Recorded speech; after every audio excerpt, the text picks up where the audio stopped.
Guillain barrow syndrome या नवीन आजाराचा सध्या पुण्यामध्ये शिरकाव झालेला पाहायला मिळतोय।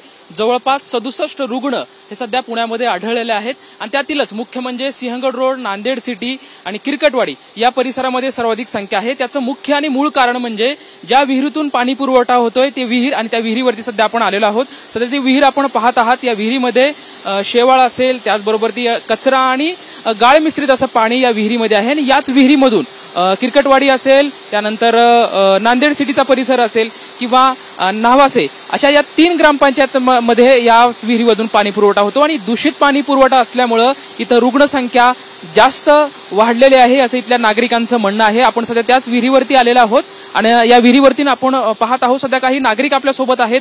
आपण या नागरिकांसोबत चर्चा करणार आहोत। खरं तर बॅरो सिंड्रम जो सध्या आता नवीन आजार झाला आहे याचा जास्त प्रभाव आपल्या प्रभागामध्ये दिसतोय, काय कारण काय त्याचं? ही जी 4-5 गावं आहेत, नरे, नांदोशी, किरकटवाडी, नांदेड, खडकवासला, धायरी, ही गावं ग्रामपंचायतमध्ये आता नुकतीच कॉर्पोरेशनमध्ये आलेली आहेत आणि जुनी ग्रामपंचायत काळातल्या विहिरी ते वापरतायत। परंतु या ठिकाणी कोणताही फिल्ट्रेशन प्लॅन नाही। फिल्ट्रेशन म्हणजे पाणी कोणत्याही गावांना सप्लाय होत नाही, डायरेक्ट धरणातलं पाणी विहिरीमध्ये येते। थोडीफार प्रक्रिया नावापुरती होते आणि ते पाणी गावांना सप्लाय होते, परंतु त्या ठिकाणी जलशुद्धीकरण होत नाही।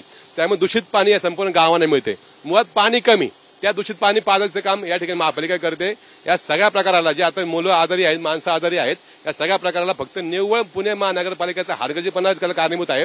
या सगळ्या गावांना त्यांनी वाऱ्यावर सोडलेलं आहे आणि सगळे पेशंट आता वाऱ्यावरती आहेत। आता सर्व गावकऱ्यांनी काय पालिकेला निवेदन दिलंय का किंवा काय भूमिका मांडणार आहे तुम्ही? आम्ही सगळ्यांनी त्यांना आवर्जून मागणी केलेली आहे की आसपासच्या सगळ्या गावातील विहिरींचा आणि टाक्यांतील पाण्याचा आपण सर्व्हे करावा। ते लॅबला पाणी तुम्ही पाठवावं, चेकिंग करावं। पाणी पिण्यायोग्य नसेल तर तोपर्यंत तुम्ही पर्यायी पाण्याची व्यवस्था करावी। आणि या आजाराने जे लोक त्रस्त असतील ते बिलं भरू शकत नाही, गोरगरीब कुटुंबातले लोक आहेत, तर अशा लोकांचं बिल महापालिकेनेच भरलं पाहिजे अशा प्रकारची मागणी आम्ही करत आहोत। आम्ही पालकमंत्र्यांना भेटणार आहोत उद्या आणि या ठिकाणी संपूर्ण परिस्थिती सांगणार आहोत की दादा हे भयानक या ठिकाणची परिस्थिती आहे, तर या ठिकाणी तात्काळ कारवाई व्हावी। आणखी काही नागरिक आहेत, आपण त्यांच्यासोबत चर्चा करूयात। ज्यावेळेस इथल्या रुग्णसंख्यांची वाढ होत आहे त्यावेळेस महानगरपालिकेचे काही पदाधिकारी अधिकारी या ठिकाणी आलते का? त्यांनी पाहणी केलेली का? अधिकारी आयुक्त साहेबांसोबत बरेचसे अधिकारी आले आणि ते पहिल्यांदाच आले। आम्ही वारंवार मागणी करतोय की त्या टाकीची स्वच्छता करा, पाण्याचा पुरवठा व्यवस्थित करा। लोकांना वेळेत पाणी मिळत नाहीये, त्याची स्वच्छता अजिबात कुठल्याही प्रकारची केली जात नाहीये, त्याच्यामध्ये जे औषध उपचार करायचे ते केले जात नाहीयेत। तर या सगळ्या पाणीचा आणि या सगळ्या गोष्टींचा फक्त पाण्यापुरताच उपयोग होतोय की काय, किंवा महापालिकेचे जेवढे अधिकारी येतात ते फक्त पाहून जात आहेत, त्याच्यावर कुठलीही ठोस उपाययोजना करत नाहीयेत।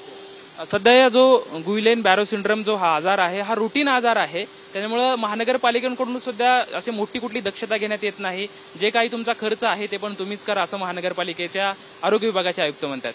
मुळात या आजारावरती जरी उपचार असतील, तो आजार बरा होत असेल तरी सुद्धा आजाराची माहिती लोकांपर्यंत दिली पाहिजे, त्याचा अवेअरनेस केला पाहिजे। लोकांना याची माहितीच नाहीये आजार काय ते। जुलाब उलट्यांच्या आजारांना लोक औषधं घेत आहेत, शांत बसतायत, पण तो आजार जर जीबीएस वर कन्वर्ट होत असेल तर त्याचा परिणाम 40,000चं एक इंजेक्शन घ्यावं लागतंय। असे 5 दिवस त्याची ट्रीटमेंट करायला लागते, त्याचा खर्च खूप मोठा आहे आणि हा खर्च पेलवण्याची परिस्थिती आता नागरिकांमध्ये नाहीये।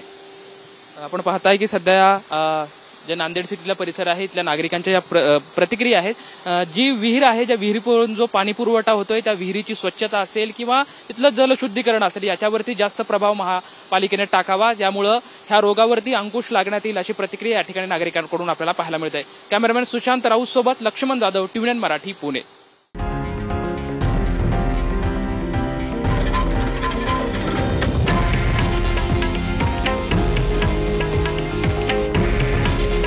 हे आहे देशातील नंबर 1 न्यूज नेटवर्क आणि आपण पाहत आहात TV9 मराठी। काळजी तुमची, हित महाराष्ट्राचं।